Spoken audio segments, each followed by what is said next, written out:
I haven't done direct mail in probably a year. All of my leads come through Carrot. Every one of them. I love We it. don't do anything. I don't do bandit signs. I don't do direct mail.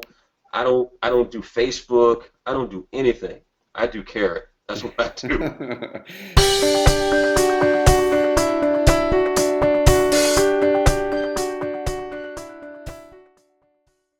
Hey guys and gals, this is Trevor with InvestorCarrot, and there's a little bit of a delay on the audio here, but we'll work with it. So I've got another amazing Carrot case study with for you guys today, and I've also got a new picture in the background. So we usually have a different picture. We ordered a bunch of amazing pictures of actual shots from outdoor stuff here around Roseburg, Oregon. And we're just littering the entire offices with these amazing, ginormous canvases of stuff. So in the next several case studies, you might see a different picture pop in through here and there. It'll be kind of like a Where's Waldo kind of thing. But welcome aboard the case study. I'm crazy excited about this one. Jack and I have been trying to connect back and forth and align our schedules for months and months and months. We finally made it happen, so I'm excited. And it's been really cool seeing the progress that Jack has had along the way. Jack is in Florida. We'll go into his story here in a second, and I'll introduce you guys to Jack. But it's been really fun all the way from, man, I don't know how long you've been a member. We'll get into that, but it's been really fun from all the way at the start to seeing you climb in the rankings, see those leads start to come in, see deals start to close, and it just seemed like things started getting more and more consistent. And now, before I hit record here, we're just talking about how his year was this last year, kind of what their goals are in the future. And they've got some pretty darn big goals. And we're going to walk through what some of those are and how he got here. So I'm going to welcome you into the call, Jack, and I want you to just introduce yourself really quick, and then we'll dive into your story after that. Awesome. Jack Morris, investor here in Orlando, Florida. Yeah. And in the name of your company, I know you've got a couple different names. Jack Buys House is on one of your websites. What's your official company name if anyone's wanting to reach out to you and connect with you? Well, the parent company is the Morris Property Group, Mm-hmm. and which consists of the company that we buy houses through, which is Jack Buys Houses Orlando, and then the company that we sell homes through, which is Central Florida Invest. Okay. So those are the two companies. Cool. So let's kind of peel it all the way back, and I really like to always dig into the story because we could all day long we can talk about leads, we can talk about doing deals and stuff, but there's a lot of stuff that had to happen before you guys could ever even close your first deals. So what were you doing before real estate investing? Where were you? What was your career? Kind of what was your spot in life? And what was that thing that clicked in your brain that you're like, you know what, man, there's something more out there, and I think real estate's it. Kind of where were you and what was that? Well, honestly, before I became a real estate investor in '09, I was an executive with the Target Corporation. I used to run stores for Target. Instead, Target Red. That's ironic. But I think the real reason that I got involved as an investor started with my dad. My dad has always had an interest in real estate. He would always throw me in a car, and we would always just go look at houses and things like that. But he never had the opportunity to kind of pull the trigger himself because he was too busy taking care of my family. Mm-hmm. So that bug was embedded in me at a young age, and there's a few things that happened. I definitely enjoyed my career at Target. I made decent money as far as salaries go, but I learned something from Warren Buffett, and I'll never forget the quote. He said, "When people are scared, get greedy, and when people are greedy, get scared." Mm-hmm. So back in '06, '07, '08, when the market started to crash, to me, of course, people got scared, and so the quote just came back to my mind, and when people are scared, get greedy. Mm-hmm. And even though I was, doing well at Target, I was like, I cannot miss this opportunity. Yeah. I can't. So I left. I left. I gave him my notice, told him I was starting my own thing, and that was in '09. And the rest is history. So was that an easy decision for you to make, or was that one you were agonizing over back and forth, or were you like, you know what, this is the time, I'm making it happen? At that time it was easy. I had done some other entrepreneurial type of activities before that, I was a personal financial analyst for about 4 years with Citigroup. Um, Before that, I was running stores for Toys R Us. Then I joined Citigroup, joined Target, and then I found out that I was an entrepreneur when I was self-employed with Citigroup. I'm a business person. I'm an entrepreneur. I love the freedom that I had, for those 4 years, and then to go back and get a job, it didn't sit well. It didn't sit well. Regardless of how much they paid me, the freedom, I couldn't put a price on that. Yeah. I couldn't put a price on that. So before we get into kind of how you close your first deals and stuff, which I know people want to hear about, and then where you are now, when you first got started and you dove into being an entrepreneur, full-time entrepreneur, man, what were some of the things that were some of the misconceptions? Man, you were probably thinking, this is what I thought entrepreneurship was going to be like, and here's what it was actually like. Or what were some of the struggles that you found that you had gone through when you actually had to manage all of your own time? There wasn't a boss to tell you what to do. That was exactly it. You have to learn how to manage your time, especially if you're working from home. Mm-hmm. Because there are so many distractions at home. So, there's a television, there's a refrigerator, you know what I mean? There's so many different things. There's your bed, there's the couch. And so I had to definitely become more disciplined. I think that was one of the two main things, focus and discipline, and becoming successful and not giving in to the refrigerator, to the television, watching Sports Center, or just all those distractions that can happen. Just not wanting to do anything. Yeah. So that mainly was what it was for me, just becoming more focused, and of course I knew I was going to have to work hard.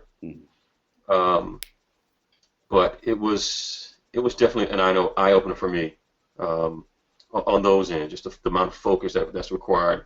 But honestly, the focus and the discipline, you only have to do it for a short period of time, I learned. You know what I mean? You have to take massive action up front, and if you do that, then things will, be self-managing.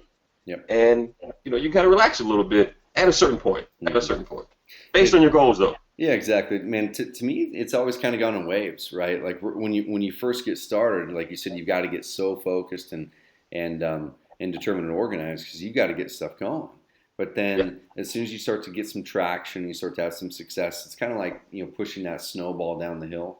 The bigger it gets, the easier it starts to go down.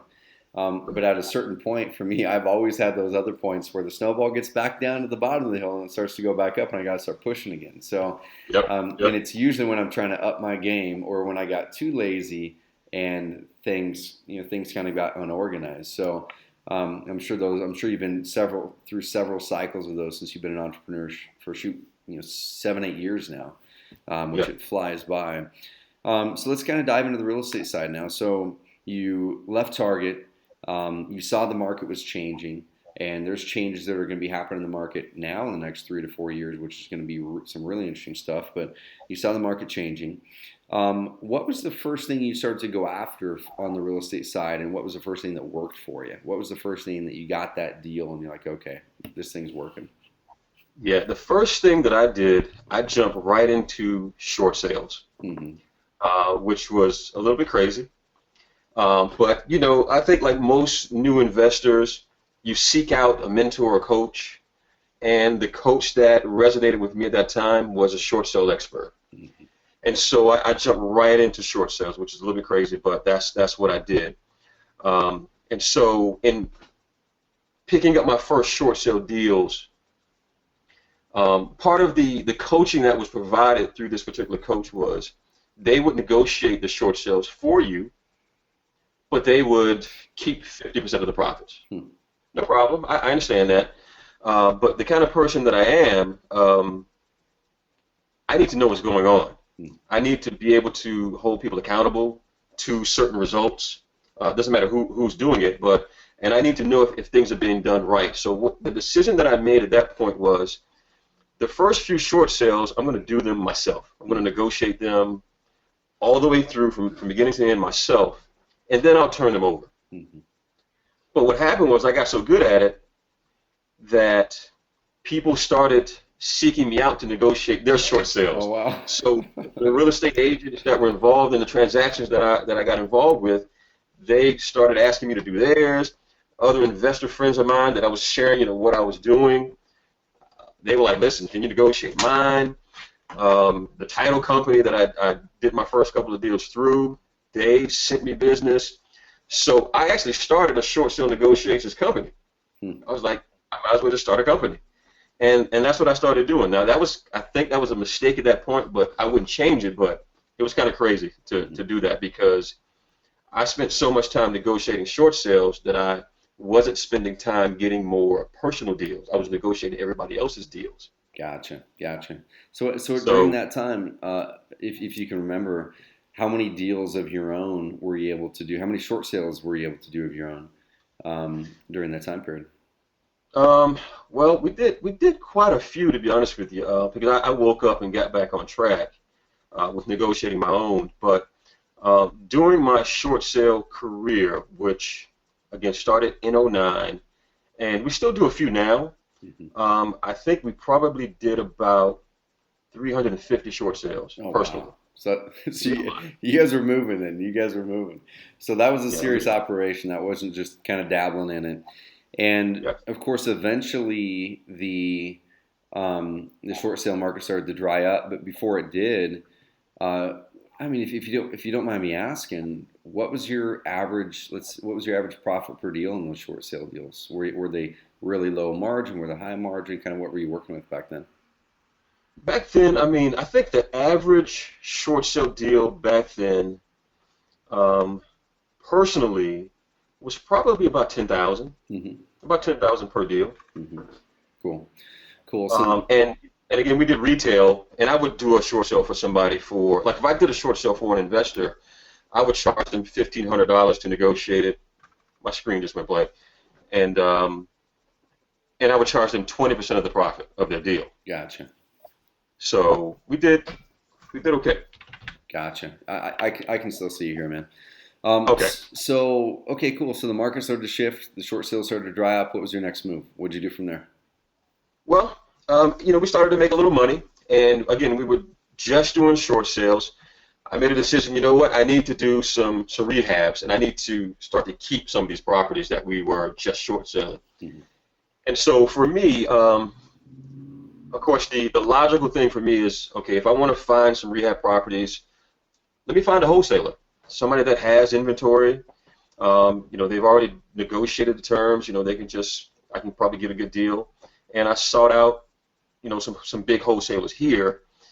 And I'll be honest with you, I was a little bit disappointed Hmm. because the numbers were never right. Yeah. The repair estimate was always too low. The ARV was always too high, and I wasted a lot of time. So again, I'm a little strange. It upset me to the point where I said, you know what?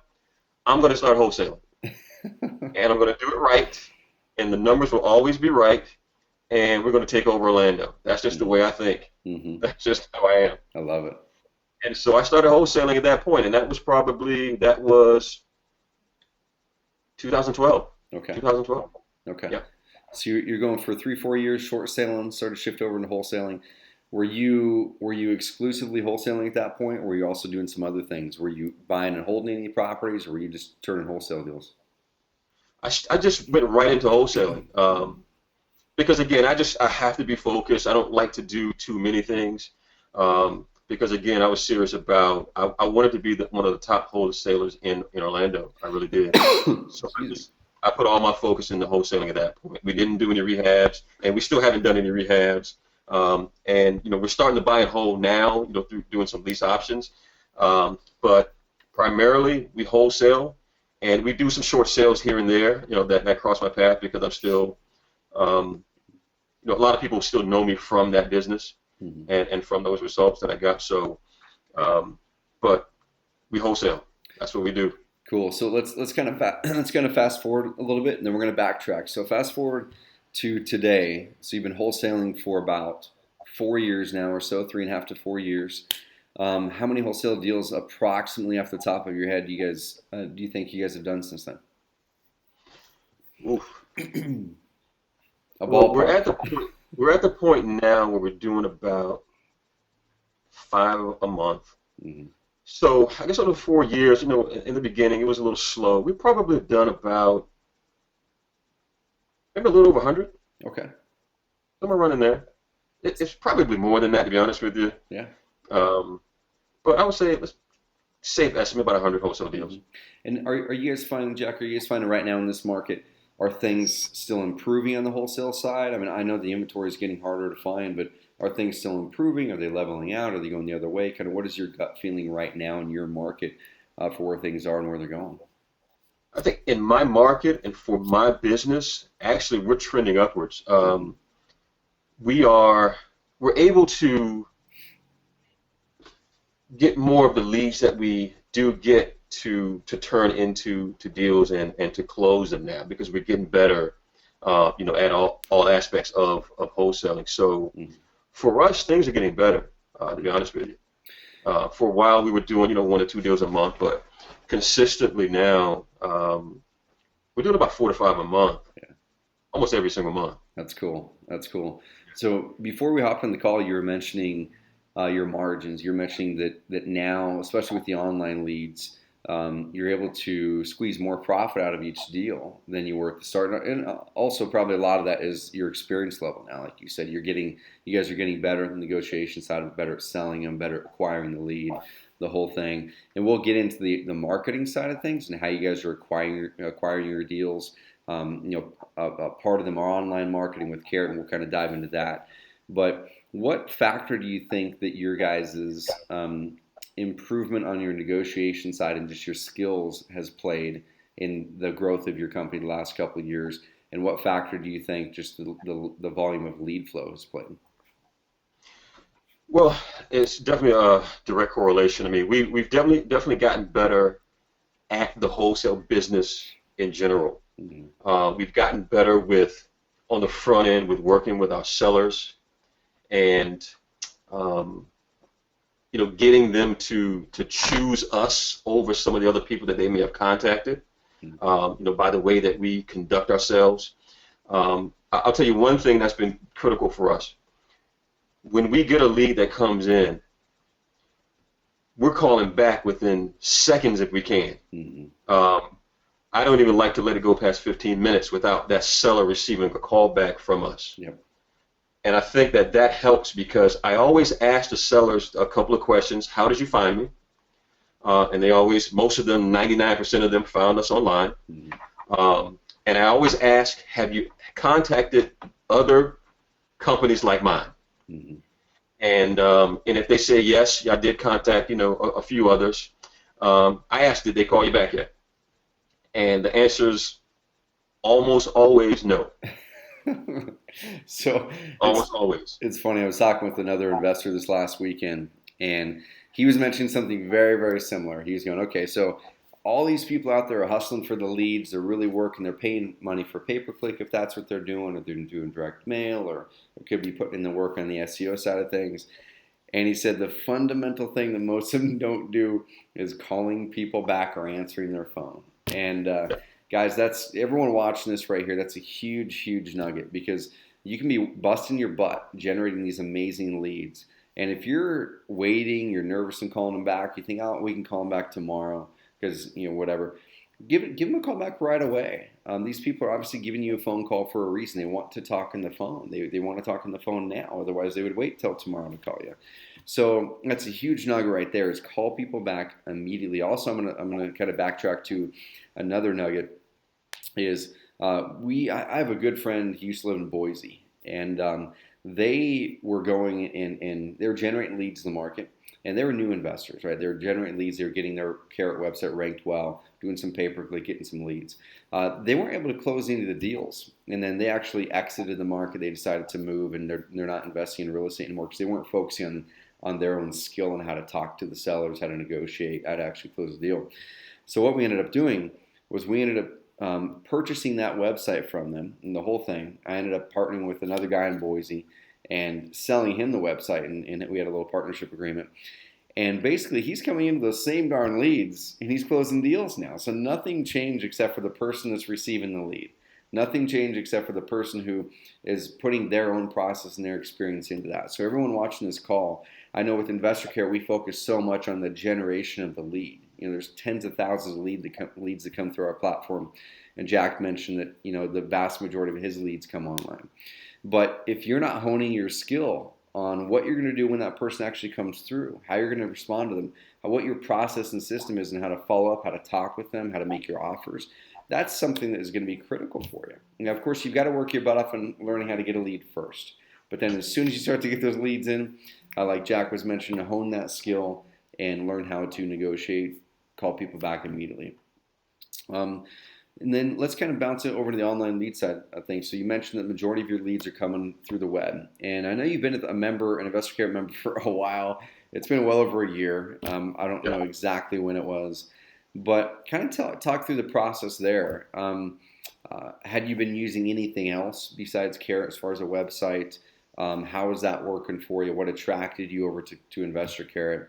And what was your process like once you dove in from where you started to where you are now? Kind of how has that process been? How much work have you put in, and where things are now? That's a lot of questions I threw at you, dude. I know. So when we first started wholesaling, of course, we were exploring, lead generation, avenues, and of course, the direct mail is always taught. So we did a little bit of that, but I'll be honest with you, I just was not happy with those results that we got from the direct mail pieces that we sent out. So of course, I was seeking some other, and I knew I needed a website, I needed a web presence. And I had seen Carrot, maybe some months before, but never pulled the trigger on that. So of course, after the direct mail pieces we generated some business, but not what I thought we should have based on how much we spent and how many postcards we sent out. The numbers were just too low for me. I'm a little too anal for that. So I remember Carrot. I found you guys. I took advantage. And I'll be honest with you, I'm maybe leaving some stuff out, but all I did is this, Trevor. I just did what you guys said to do as far as how to set it up, because everything is pretty much done. Yeah. It's done. You can just pull it right out of the box. A few things you have to do on the back end, I just did what you told me to do, and the rest is history. I'll be honest with you. I haven't done direct mail in probably a year. All of my leads come through Carrot. Every one of them. I love it. We don't do anything. I don't do bandit signs. I don't do direct mail. I don't do Facebook. I don't do anything. I do Carrot. That's what I do.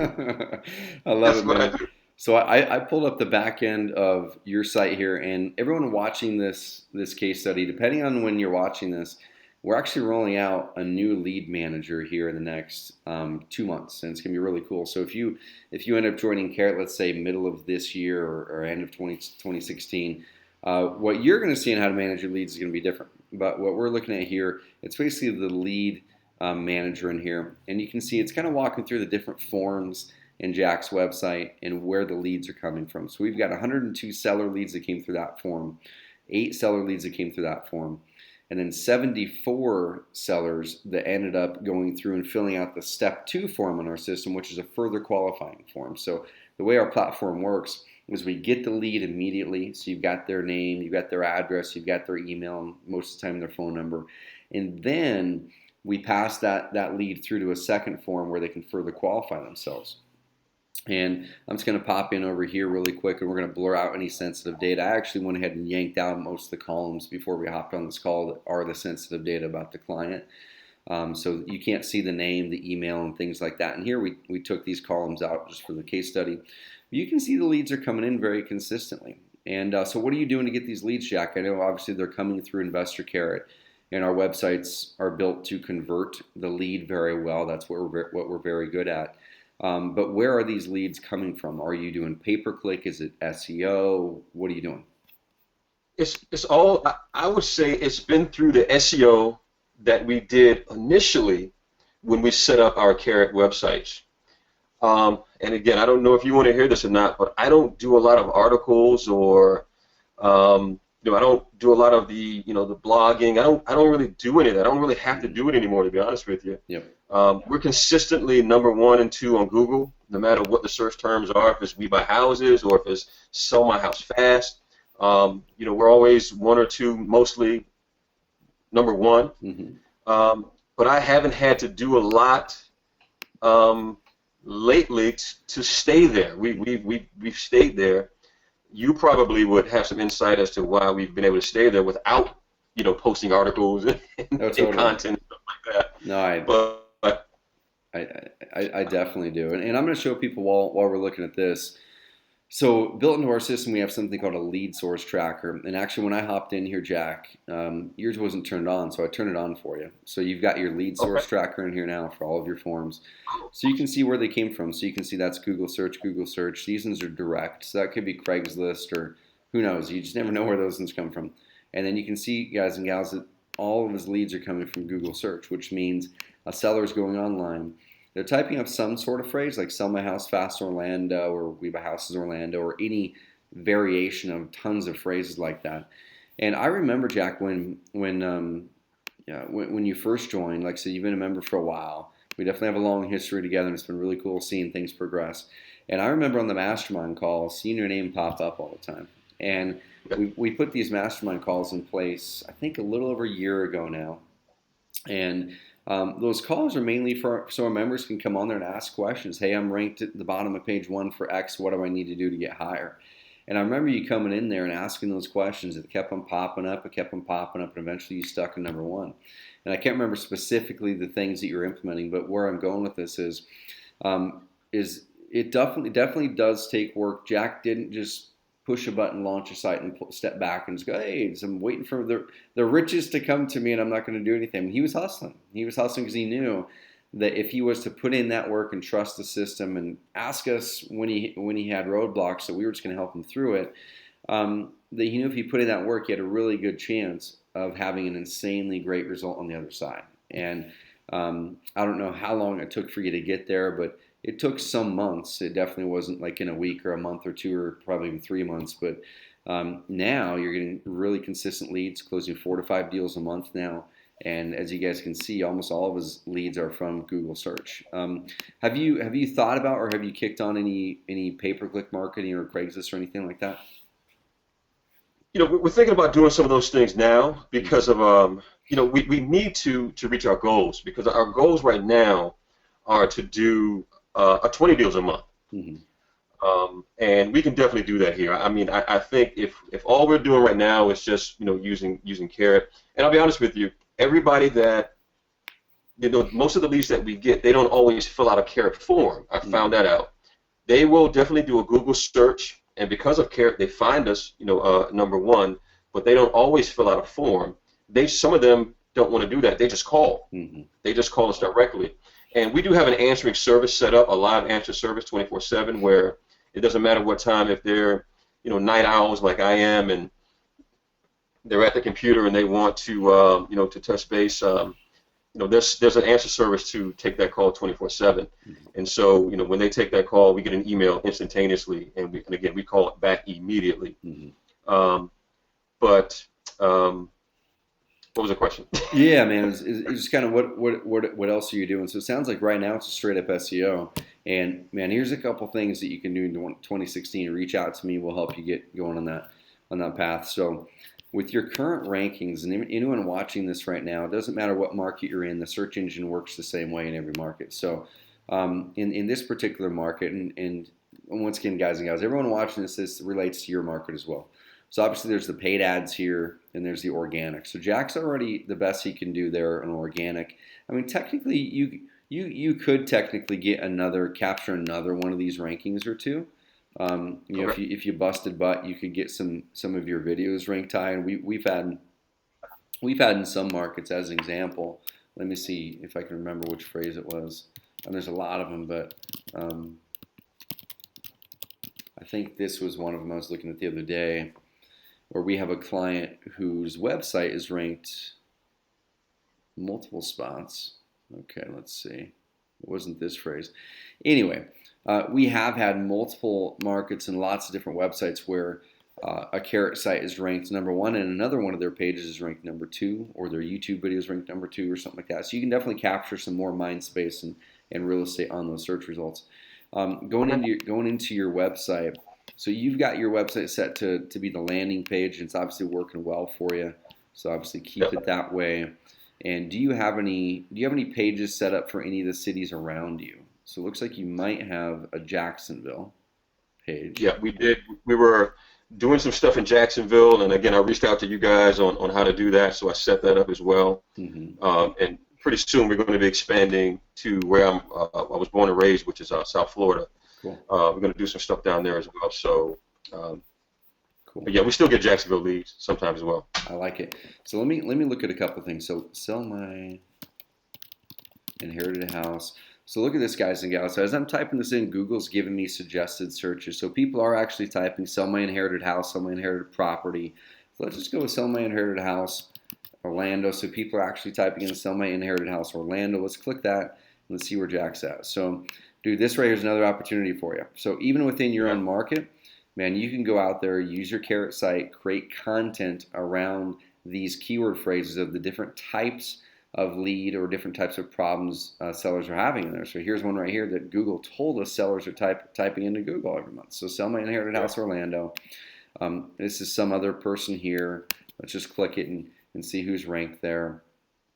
Looks like it's Lemon, and I think that's I actually know who that is. Okay, cool. Yeah, I know them. A pretty looking website, but that's one that anyone can grab, and they actually have definitely emulated our model because it's working well, which that's cool. So we'll just have to innovate more. So yeah, dude, I would go after that. Sell my inherited house, sell my house in divorce. So right there, sell my house in divorce, Orlando. So it's giving me a suggested search, sell my house in divorce, Orlando. And there we go. So you're ranked number 4 there. So now there's a spot here to where in the top 5 in Google, guys and gals, basically below number 5 in Google on page 1, you're not going to get a whole lot of traffic.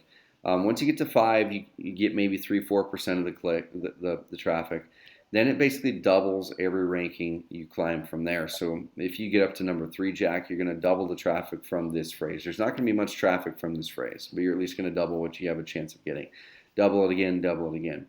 The first position usually gets between 30 and 40% of all the clicks. Where you're at, it's about 4 to 5% max. So the more you jump up there, it's going to get some more traffic. And also, I'll throw at you one reason why, even if you're ranked like number 1 in Google, or let's say you're even ranked number 1 and number 2 in Google for the search phrase, why we also suggest that doing pay-per-click makes sense. The way that the clicks go on a search engine is, once again, the first result in organic gets between 30 and 40% of the clicks, then it cuts in half, then it cuts in half, then it's basically almost negligible from there. But right here, the number one paid ad gets 6 to 7% of all the clicks for those searches, and then it goes on down to about 3 to 4. Then you've got 2.5 here, 2.5 there, and then it keeps on going down, down, down. So if you were ranked number 1 for, let's say, Sell My House Fast Orlando, which is going to get between 30 and 40% of the clicks, and you had, let's say, maybe not the first one, but let's say it was number 2 or number 3 in your ad, so you're going to be paying a lot for the first position. You're going to be adding on another 3, 4, 5, 6% of the overall click potential there to it. So you could be getting over 40% of the clicks then for that search phrase. So that's one reason to at least test it out. I'd roll it out slowly, and it's something you could do yourself, or talk with me, man. I can guide you in the right direction. But those are some ways I'd definitely look at expanding out. One last thing I'll throw at you, and I would not suggest anyone do this that's watching this unless you've already got some traffic and consistent leads coming in, is start to do retargeting. Because no matter how high performing your website is, and we're going to be coming out with a training on retargeting here shortly, but no matter how high performing your website is, the vast majority of everyone who lands there is going to leave. And they're not going to give you their info. They're not going to call you. But they still need to sell their house, because that's what they wouldn't have searched that phrase and clicked your link if they didn't need to sell their house. So what retargeting does is, when they land there, and you've been retargeted, Jack, I've been retargeted, everyone on this call has been retargeted. We actually have been doing retargeting for the past 2 years.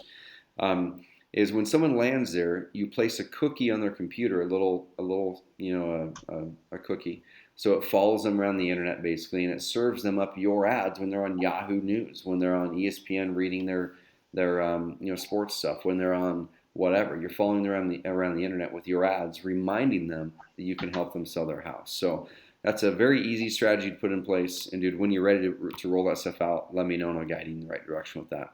And those are all ways you can start stacking stuff up and getting more of the pie. Perfect. So moving forward, man, I know you've got big goals. Like you said, you want to get up to 20 or so deals per month. And I kind of walked you through some ways you can do that online, and you're probably going to integrate some more offline stuff. Going back to the online lead stuff, what is the biggest surprise that you have had, I guess, with Carrot? I know you mentioned your margins are pretty darn high with your online leads, but what's the biggest surprise that you found with working with us so far and the experience that you've had growing your business with Carrot? I guess surprise, speaking honestly, is the results, to be honest with you. Mm-hmm. I assumed that I would get, a certain amount of results or leads by taking advantage of the sites, but I didn't think that that's all I could build my business and get the business and do the deals that we've done just through Carrot. You know what I mean? That's been the biggest surprise, and not do anything else. And again, we're starting to do some other things now, and the things that you just went over is gold. We're going to do that immediately. Cool. But that's been the biggest surprise, just the amount of results that the sites produce. Our selling site is crazy, man. I mean, I think we probably get on our selling site 200, 300, 400 visits a month or something like that. I don't know, and it goes up and down, depending on the properties that we have for sale. But we get a lot. Mm-hmm. You get a lot. And that's your Central Invest website, right? The one I'm showing right Correct. here. Okay, cool. Correct. Yep, cool. Awesome. And I know when we were going through, you were asking for some features in here, the sold feature and things like that. Man, we're innovating even more here shortly, so I think you'll really like some of the updates we've got coming out here shortly. But that's one thing we really love when we're working with our customers, getting that feedback so we can always improve and we can iterate. It's been really fun seeing you grow along the way. So I know we're kind of running over time here. Let's wrap it up here in the next minute or two. So a couple questions for you. We already know what your big goal is this year. We already kind of know what you're going to be tackling. Dude, why are you doing this? Why are you investing? Why are you an entrepreneur? What is your why? What's the thing that just fuels you when you wake up in the morning and you're like, I don't need to do 5 deals this month, but I'm going to because X? A couple of things. Number one, and this is my primary driver, is just freedom. Mm-hmm. Freedom. I mean, I wouldn't trade the freedom that I have right now for anything. I wouldn't. I've learned that the most important resource that we have is our time. Mm-hmm. It's not money. It's time, because you can't get it back. I could lose 10 grand, right now, and I'll get it back next month. Mm-hmm. But even the time that Trevor and I are spending right now on this case study, that time is gone forever. We never get that time back. So it's just the freedom to control my time. That's it for me. If my family, which my mother and father live in West Palm Beach, if they need me to come home for something, I don't have to ask anyone. If I can go, I don't have to take time off. I go. I love it. And I can stay as long as I like. I don't have to get back, to a job. But another thing that drives me is my parents, to be honest with you. It's my family. I'm the only boy. I have 3 sisters, and I just want them to be proud of me, to be honest with you. They mean the world to me. So that's why I do what I do. Man, that's a big deal. That's a big deal right there. And guys, everyone watching this call, like I said, we've shown some online lead stuff and talked about the real estate deal stuff, but you've got to have your why. There's got to be a why that you believe in at your core that gets you up in the morning, and it can't be money. Money's going to be a driver at the start, because you've got to make the money, you've got to cover your bills, you've got to get that by you, so you're not worrying about money. Like, that's the whole aim, is we want to build our businesses so we don't have to worry and even think about money. But at the start, that's all you can think about oftentimes. And you want to get past that phase as soon as you can, so you can focus on your why as much as you can. And just really drill down before you guys start your business, or if you guys are already doing 3, 4, 5, 10, 20, 30 deals a month, make sure you recircle back when you're watching this and go, you know what, let me refresh myself on what my why is, and make sure your business is being built and growing, that's helping serve that why. It's not taking you further away from it.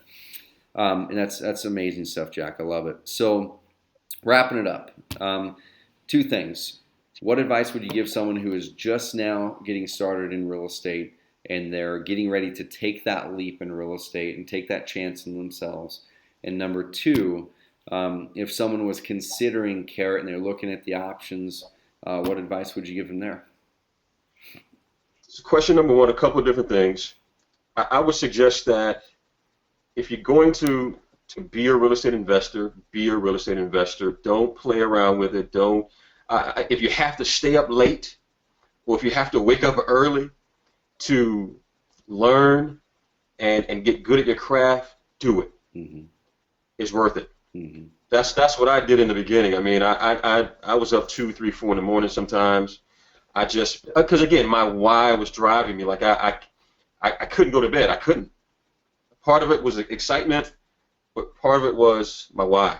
Mm-hmm. I couldn't. I had to get this done. It's not optional. Failure was not an option. I have to be successful.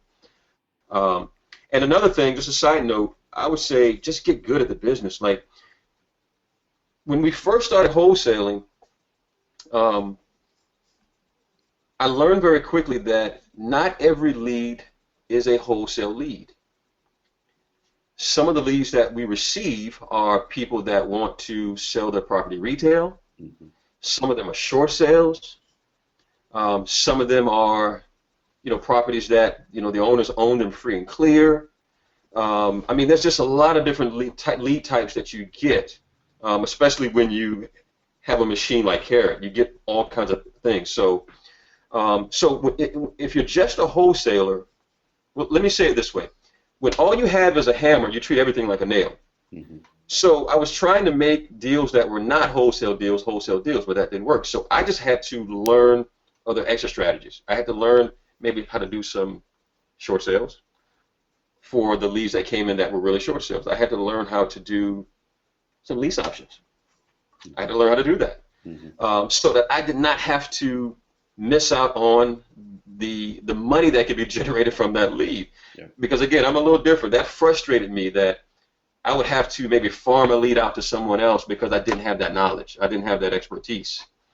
It made no sense to me. So we learned quickly that we had to learn how to other extra strategies, and so that's paying off for us at this point. But Bob, I'll be honest with you, the 4 to 5 that we do a month now are all wholesale deals. That doesn't include any of the lease option stuff that we do, the owner financing stuff that we do. It doesn't include the short sales. And our average deal right now, because I just keep track of, I'm a numbers guy, is about $13,700 per deal. Oh, wow. And we're doing 4 to 5 a month. So, but again, that doesn't include anything else. It doesn't include the short sales that I do. It doesn't include the lease option. It doesn't include the owner financing. That's just wholesaling. Man, just wholesaling. You guys have a machine going. You guys have a machine going, which is really cool. And so on that second question, if someone was looking at growing their online presence, leveraging the web, and they saw Carrot as an option, what would your advice be there? It's not even a question. It's not even a question. If you need, well, not even if you're a wholesaler, you have to have a web presence. You have to. Mm-hmm. And again, I'm the type of guy that I'm going to do some research. I'm going to research a lot of different options, a lot of different companies before I make a decision. And the decision to use Carrot is one of the best decisions I've ever made in my business, to be honest with you. And I'm not saying this just because you're a good guy. It's the truth. It's the truth. It's the best thing that I've done. It's the best thing that I've done. It's not even a question. You have to do it if you're thinking about becoming a real estate investor, and you need a web presence. You have to use Carrot. There's nothing else like it. Man, there's nothing else like it. I love it, and I appreciate the heck out of the comment. First of all, because that's what drives us. But also, dude, I appreciate that you're working it. that you're working the platform that we've got. You're not just letting it sit there. You're putting in the work. You're asking the questions, and all those results are because of you. We just kind of gave you a little head start. So I love it.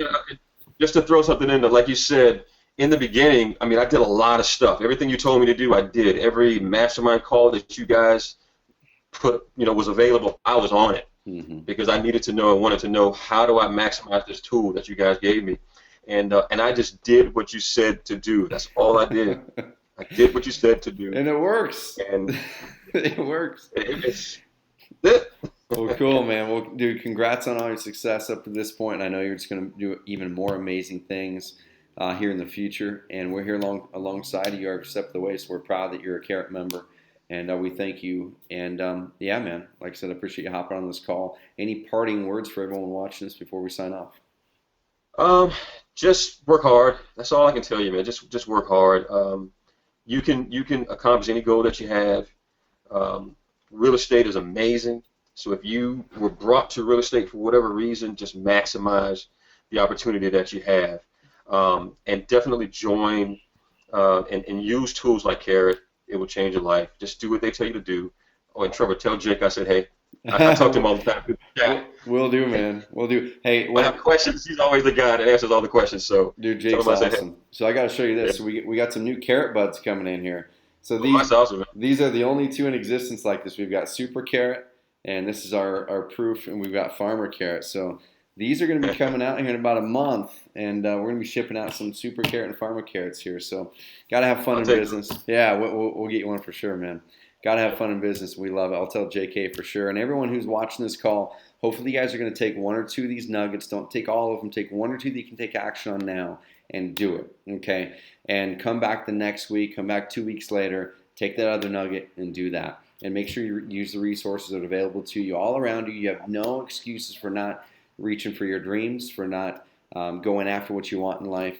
I don't know who originally said this, but a lot of people have said this. It's not the resources you have, it's the resourcefulness that you have. So go out there and crush it. We're here for you. Thank you, Jack, for hopping on this call, and we're signing off. Thank you, guys. No problem.